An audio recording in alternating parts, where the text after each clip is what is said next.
কাম কৰি আছো না মোক 2 ঘণ্টা সময় লাগে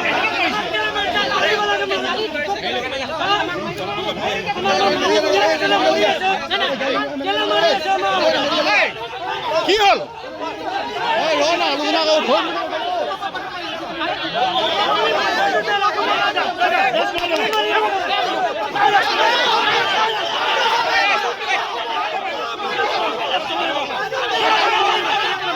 ওপৰৰ পৰা তাৰমানে 3-4টা শিলগুটি পেলোৱা হ'ল আৰু ভিডিঅ' কৰা হ'ল।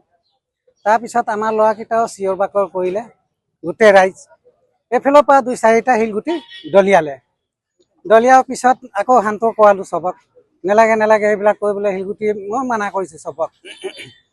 তাৰপিছত হ'ল যে আমাক হেৰি যিটো আৰোপী আছে তাক ধৰি দিব লাগে, আমাৰতো বেলেগ মাং নাই, এতিয়ালৈকে ধৰা নাই। ঠিক আছে, ছাৰে কৈছে যে 2 ঘণ্টাত সময় দিবলৈ, মই 2 ঘণ্টাৰ ভিতৰত মই ধৰি দিম মানে।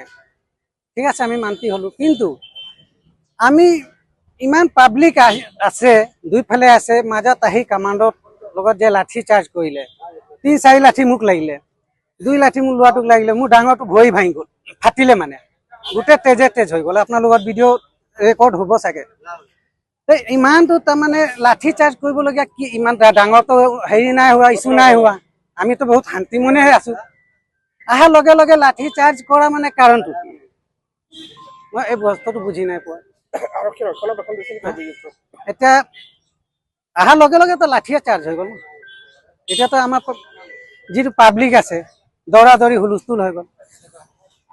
অহাৰ পিছত এতিয়াতো এই বস্তুটো মইতো ক'ব নোৱাৰিম।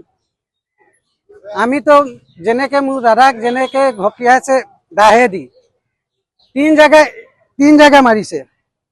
আমি ৰাতি যদি মেডিকেলত টাইমত যদি নোপোৱা হ'লে, এম্বুলেন্স যিমান স্পীডত গৈছে 130-140 স্পীডত গৈছে, স্পীড ব্ৰেকাৰ মানা নাই।